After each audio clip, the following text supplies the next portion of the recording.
Chapter 8. To Wives. With few exceptions, our book thus far has spoken of men. But what we have said applies quite as much to women. Our activities in behalf of women who drink are on the increase. There is every evidence that women regain their health as readily as men if they try our suggestions. But for every man who drinks, others are involved. The wife who trembles in fear of the next debauch, the mother and father who see their son wasting away. Among us are wives, relatives, and friends whose problem has been solved, as well as some who have not yet found a happy solution. We want the wives of Alcoholics Anonymous to address the wives of men who drink too much. What they say will apply to nearly everyone bound by ties of blood or affection to an alcoholic. As wives of Alcoholics Anonymous, we would like you to feel that we understand as perhaps few can. We want to analyze mistakes we have made. We want to leave you with the feeling that no situation is too difficult and no unhappiness too great to overcome. We have traveled a rocky road. There is no mistake about that. We have had long rendezvous with hurt pride, frustration, self-pity, misunderstanding, and fear. These are not pleasant companions. We have been driven to maudlin sympathy, to bitter resentment.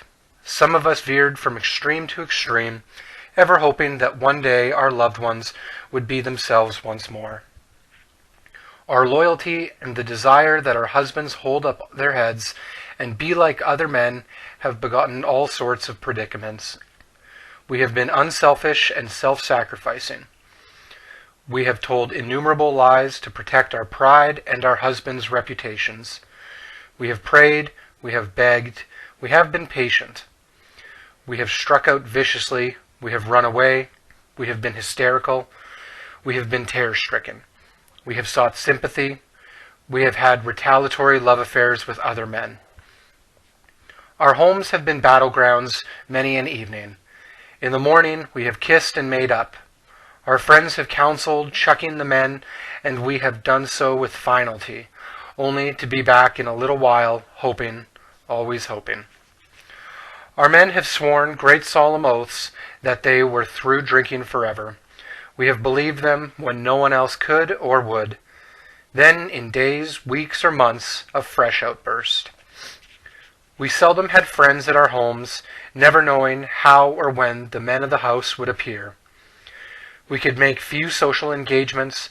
We came to live almost alone. When we were invited out, our husbands sneaked so many drinks that they spoiled the occasion.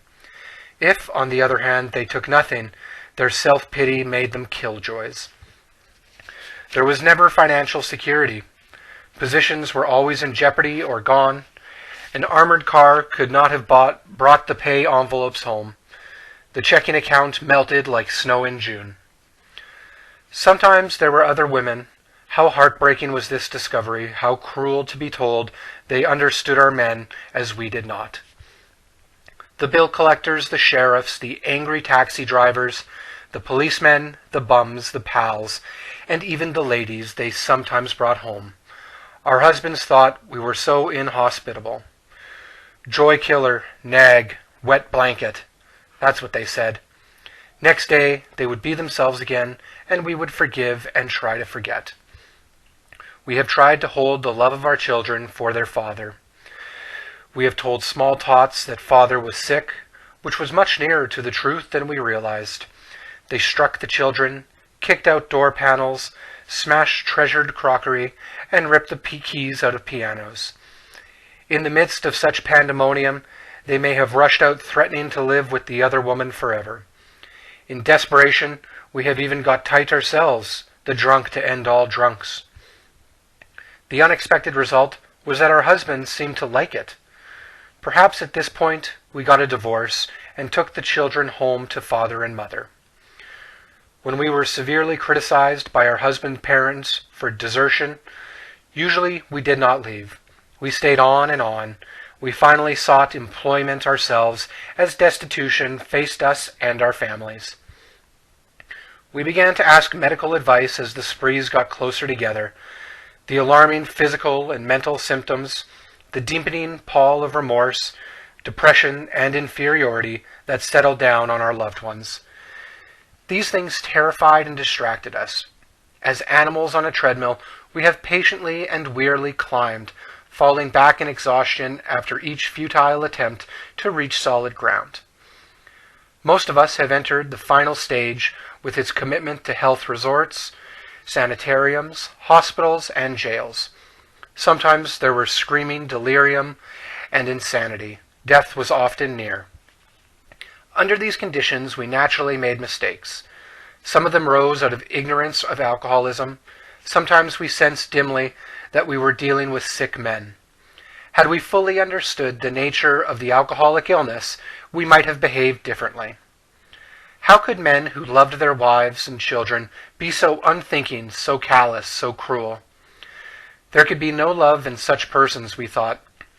And just as we were being convinced of their heartlessness, they would surprise us with fresh resolves and new attentions. For a while, they would be their old sweet selves, only to dash the new structure of affection to pieces once more. Again, why they commenced to drink again, they would reply with some silly excuse, or none at all. It was so baffling, so heartbreaking. Could we have been so mistaken in the men we married? When drinking, they were strangers. Sometimes they were so inaccessible that it seemed as though a great wall had been built around them. And even if they did not love their families, how could they be so blind about themselves? What had become of their judgment, their common sense, their willpower? Why could they not see that drink meant ruin to them?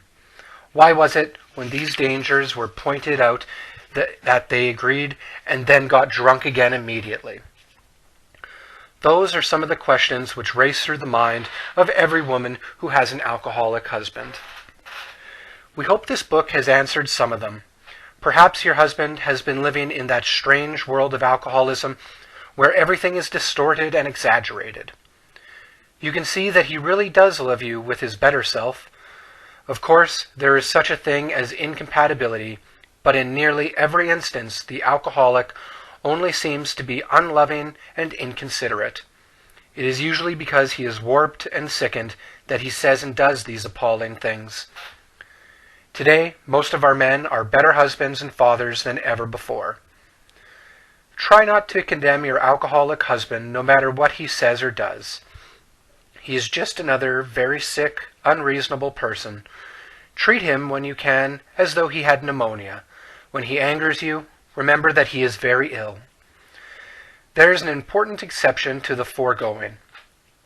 We realize some men are thoroughly bad-intentioned, that no amount of patience will make any difference. An alcoholic of this temperament may be quick to use this chapter as a club over your head. Don't let him get away with it. If you are positive he is one of this type, you may feel you had better leave. Is it right to let him ruin your life and the lives of your children, especially when he has before him a way to stop his drinking and abuse if he really wants to pay the price? The problem with which you struggle usually falls into one of 4 categories. 1. Your husband may be only a heavy drinker. His drinking may be constant, or it may be heavy only on certain occasions. Perhaps he spends too much money for liquor. It may be slowing him up mentally and physically, but he does not see it. Sometimes he is a source of embarrassment to you and his friends. He is positive he can handle his liquor, that it does him no harm, that drinking is necessary in his business. He would probably be insulted if he were called an alcoholic. This world is full of people like him. Some will moderate or stop altogether, and some will not. Of those who keep on, a good number will become true alcoholics after a while. 2. Your husband is showing lack of control, for he is unable to stay on the water wagon even when he wants to. He often gets entirely out of hand when drinking. He admits this is true, but is positive that he will do better. He has begun to try, with or without your cooperation, various means of moderating or staying dry. Maybe he is beginning to lose his friends. His business may suffer somewhat. He is worried at times and is becoming aware that he cannot drink like other people. He sometimes drinks in the morning and through the day also, to hold his nervousness in check. He is remorseful after serious drinking bouts and tells you he wants to stop. But when he gets over the spree, he begins to think once more how he can drink moderately next time. We think this person is in danger. These are the earmarks of a real alcoholic. Perhaps he can still tend to business fairly well. He has by no means ruined everything. As we say among ourselves, he wants to stop. 3. This husband has gone much further than husband number 2. Though once like number 2, he became worse. His friends have slipped away, his home is a near wreck, and he cannot hold a position. Maybe the doctor has been called in and the weary round of sanitariums and hospitals has begun. He admits he cannot drink like other people, but does not see why. He clings to the notion that he will yet find a way to do so. He may have come to the point where he desperately wants to stop, but cannot. His case presents additional questions which we shall try to answer for you. You can be quite hopeful of a situation like this. 4. You may have a husband of whom you completely despair. He has been placed in one institution after another. He is violent or appears definitely insane when drunk. Sometimes he drinks on the way home from the hospital. Perhaps he has had delirium tremens. Doctors may shake their heads and advise you to have him committed. Maybe you have already been obliged to put him away. This picture may not be as dark as it looks. Many of our husbands were just as far gone, yet they got well. Let's now go back to husband number 1. Oddly enough, he is often difficult to deal with. He enjoys drinking. It stirs his imagination.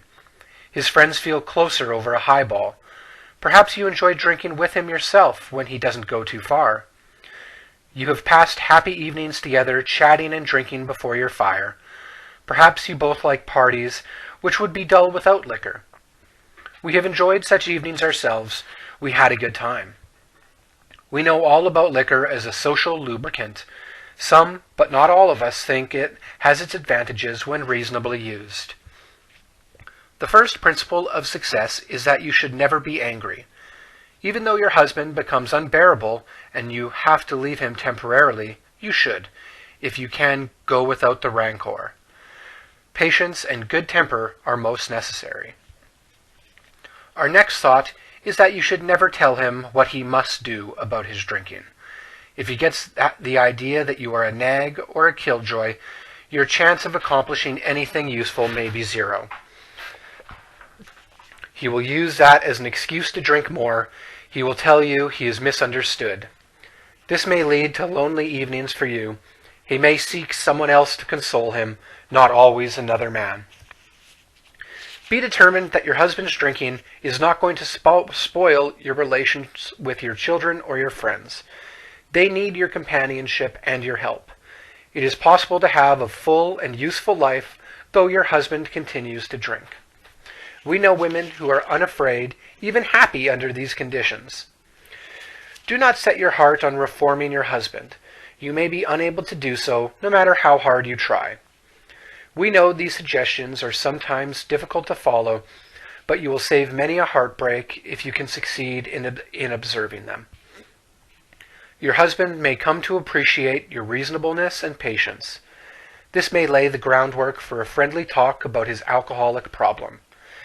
Try to have him bring up the subject himself. Be sure you are not critical during such a discussion. Attempt instead to put yourself in his place. Let him see that you want to be helpful rather than critical. When a discussion does arise, you might suggest he read this book, or at least the chapter on alcoholism. Tell him you have been worried, though perhaps needlessly. You think he ought to know the subject better, as everyone should have a clear understanding of the risk he takes if he drinks too much. Show him you have confidence in his power to stop or moderate. Say you do not want to be a wet blanket, that you only want him to take care of his health. Thus, you may succeed in interesting him in alcoholism. He probably has several alcoholics among his own acquaintances. You might suggest that you both take an interest in them. Drinkers like to help other drinkers. Your husband may be willing to talk to one of them. If this kind of approach does not catch your husband's interest, it may be best to drop the subject, but after a friendly talk, your husband will usually revive the topic himself. This may take patient waiting, but it will be worth it. Meanwhile, you might try to help the wife of another serious drinker. If you act upon these principles, your husband may stop or moderate. Suppose, however, that your husband fits the description of number 2. The same principles which apply to husband number 1 should be practiced. But after his next binge, ask him if he would really like to get over his drinking for good. Do not ask that he do it for you or anyone else, just would he like to. The chances are he would. Show him your copy of this book and tell him what you have found out about alcoholism. Show him that as alcoholics, the writers of the book understand. Tell him some of the interesting stories you have read. If you think he will be shy of a spiritual remedy, ask him to look at the chapter on alcoholism. Then perhaps he will be interested enough to continue. If he is enthusiastic, your cooperation will mean a great deal. If he is lukewarm or thinks he is not an alcoholic, we suggest you leave him alone. Avoid urging him to follow our program. The seed has been planted in his mind. He knows that thousands of men, much like himself, have recovered. But don't remind him of this after he has been drinking, for he may be angry. Sooner or later you are likely to find him reading the book once more. Wait until repeated stumbling convinces him he must act, for the more you hurry him, the longer his recovery may be delayed. If you have a number 3 husband, you may be in luck. Being certain he wants to stop, you can go to him with this volume as joyfully as though you had struck oil. He may not share your enthusiasm, but he is practically sure to read the book, and he may go to the program at once. If he does not, you will probably not have long to wait. Again, you should not crowd him. Let him decide for himself. Cheerfully see him through more sprees. Talk about his condition or this book only when he raises the issue. In some cases, it may be better to let someone outside the family present the book. They can urge action without arousing hostility. If your husband is otherwise a normal individual, your chances are good at this stage. You would suppose that men in the 4th classification would be quite hopeless, but that is not so. Many of Alcoholics Anonymous were like that. Everybody had given them up. Defeat seemed certain, yet often such men had spectacular and powerful recoveries. There are exceptions. Some men have been so impaired by alcohol that they cannot stop. Sometimes there are cases where alcoholism is complicated by other disorders. A good doctor or psychiatrist can tell you whether these complications are serious. In any event, try to have your husband read this book. His reaction may be one of enthusiasm. If he is already committed to an institution, but can convince you and your doctor that he means business, give him a chance to try our method, unless the doctor thinks his mental condition too abnormal or dangerous. We make this recommendation with some confidence. For years we have been working with alcoholics committed to institutions. Since this book was first published, AA has released thousands of alcoholics from asylums and hospitals of every kind. The majority have never returned. The power of God goes deep. You may have the reverse situation on your hands. Perhaps you have a husband who is at large who should be committed. Some men cannot or will not get over their alcoholism. When they become too dangerous, we think the kind thing is to lock them up, but of course a doctor should always be consulted. The wives and children of such men suffer horribly, but not more than the men themselves. But sometimes you must start life anew. We know women who have done it. If such women adopt a spiritual way of life, their road will be smoother. If your husband is a drinker, you probably worry over what other people are thinking, and you hate to meet your friends. You draw more and more into yourself and think everyone is talking about conditions at your home. You may avoid the subject of drinking even with your own parents. You do not know what to tell the children. When your husband is bad, you become a trembling recluse, wishing the telephone had never been invented. We find that most of this embarrassment is unnecessary. While you need not discuss your husband at length, you can quietly let your friends know the nature of his illness. But you must be on guard not to embarrass or harm your husband. When you have carefully explained to such people that he is a sick person, you will have created a new atmosphere. Barriers which have sprung up between you and your friends will disappear with the growth of sympathetic understanding. You will no longer be self-conscious or feel that you must apologize as though your husband were a weak character. He may be anything but that. Your new courage, good nature, and lack of self-consciousness will do wonders for you socially. The same principle applies in dealing with the children. Unless they actually need protection from their father, it is best not to take sides in any argument he has with them while drinking. Use your energies to promote a better understanding all around. Then that terrible tension which grips the home of every problem drinker will be lessened. Frequently, you have felt obliged to tell your husband's employer and his friends that he was sick, when as a matter of fact he was tight. Avoid answering these inquiries as much as you can. Whenever possible, let your husband explain.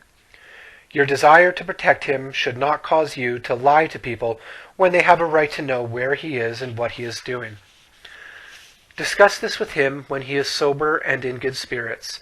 Ask him what you should do if he places you in such a position again. But be careful not to be resentful about the last time he did so. There is another paralyzing fear. You may be afraid your husband will lose his position. You are thinking of the disgrace and hard times which will befall you and the children. This experience may come to you, or you may already have had it several times. Should it happen again, regard it in a different light. Maybe it will prove a blessing. It may convince your husband he wants to stop drinking forever, and now you know that he can stop if he will. Time after time, this apparent calamity has been a boon to us, for it opened up a path which led to the discovery of God. We have elsewhere remarked how much better life is when lived on a spiritual plane. If God can solve the age-old riddle of alcoholism, he can solve our problems too. We wives found that, like everybody else, we were afflicted with pride, self-pity, vanity, and all the things which go to make up the self-centered person, and we were not above selfishness or dishonesty. As our husbands began to apply spiritual principles in their lives, we began to see the desirability of doing so too. At first, some of us did not believe we needed this help. We thought on the whole we were pretty good women, capable of being nicer if our husbands stopped drinking. But it was a silly idea that we were too good to need God. Now we try to put spiritual principles to work in every department of our lives. When we do that, we find it solves our problems too. The ensuing lack of fear, worry, and hurt feelings is a wonderful thing. We urge you to try our program, for nothing will be so helpful to your husband as the radically changed attitude toward him which God will show you how to have. Go along with your husband if you possibly can. If you and your husband find a solution for the pressing problem of drink, you are, of course, going to be very happy. But all problems will not be solved at once. Seed has started to sprout in a new soil, but growth has only begun. In spite of your newfound happiness, there will be ups and downs. Many of the old problems will still be with you. This is as it should be. The faith and sincerity of both you and your husband will be put to a test. These workouts should be regarded as part of your education, for thus you will be learning to live. You will make mistakes, but if you are in earnest, they will not drag you down. Instead, you will capitalize them. A better way of life will emerge when they are overcome. Some of the snags you will encounter are irritation, hurt feelings, and resentments. Your husband will sometimes be unreasonable, and you will want to criticize. Starting from a speck on the domestic horizon, great thunderclouds thunderclouds of dispute may gather. These family dissensions are very dangerous, especially to your husband. Often you must carry the burden of avoiding them or keeping them under control. Never forget that resentment is a deadly hazard to an alcoholic. We do not mean that you have to agree with your husband whenever there is an honest difference of opinion. Just be careful not to disagree in a resentful or critical spirit. You and your husband will find that you can dispose of serious problems easier than you can the trivial ones. Next time you and he have a heated discussion, no matter what the subject, it should be the privilege of either to smile and say, "This is getting serious. I'm sorry I got disturbed. Let's talk about it later." If your husband is trying to live on a spiritual basis, he will also be doing everything in his power to avoid disagreement or contention. Your husband knows he owes you more than sobriety. He wants to make good, yet you must not expect too much. His ways of thinking and doing are the habits of years. Patience and tolerance, understanding and love are the watchwords. Show him these things in yourself, and they will be reflected back to you from him. Live and let live is the rule. If you both show a willingness to remedy your own defects, there will be little need to criticize each other. We women carry with us a picture of the ideal man, the sort of chap we would like our husbands to be. It is the most natural thing in the world, once his liquor problem is solved, to feel that he will now measure up to that cherished vision. The chances are he will not for, like yourself, he is just beginning his development. Be patient. Another feeling we are very likely to entertain is one of resentment that love and loyalty could not cure our husbands of alcoholism. We do not like the thought that the contents of a book or the work of another alcoholic has accomplished in a few weeks that for which we struggled for years. At such moments, we forget that alcoholism is an illness over which we could not possibly have had any power. Your husband will be the first to say it was your devotion and care which brought him to the point where he could have a spiritual experience. Without you, he would have gone to pieces long ago. When resentful thoughts come, try to pause and count your blessings. After all, your family is reunited, alcohol is no longer a problem, and you and your husband are working together toward an undreamed-of future. Still, another difficulty is that you may become jealous of the attention he bestows on other people, especially alcoholics. You have been starving for his companionship, yet he spends long hours helping other men and their families. You feel he should now be yours. The fact is that he should work with other people to maintain his own sobriety. Sometimes he will be so interested that he becomes really neglectful. Your house is filled with strangers. You may not like some of them. He gets stirred up about their troubles, but not at all about yours. It will do little good if you point that out. It will do little good if you point that out and urge more attention for yourself. We find it a real mistake to dampen his enthusiasm for alcoholic work. We should join in his efforts as much as you possibly can. We suggest that you direct some of your thought to the wives of his new alcoholic friends. They need the counsel and love of a woman who has gone through what you have. It is probably true that you and your husband have been living too much alone, for drinking many times isolates the wife of an alcoholic. Therefore, you probably need fresh interests and a great cause to live for as much as your husband. If you cooperate rather than complain, you will find that his excess enthusiasm will tone down. Both of you will awaken to a new sense of responsibility for others. You, as well as your husband, ought to think of what you can put into life instead of how much you can take out. Inevitably, your lives will be fuller for doing so. You will lose the old life to find one much better. Perhaps your husband will make a fair start on the new basis, but just as things are going beautifully, he dismays you by coming home drunk. If you are satisfied he really wants to get over drinking, you need not be alarmed. Though it is infinitely better that he have no relapse at all, as has been true with many of our men, it is by no means a bad thing in some cases. Your husband will see at once that he must redouble his spiritual activities if he expects to survive. You need not remind him of his spiritual deficiency, he will know of it. Cheer him up and ask him how you can be still more helpful. The slightest sign of fear or intolerance may lessen your husband's chance of recovery. In a weak moment, he may take your dislike of his high-stepping friends as one of those insanely trivial excuses to drink.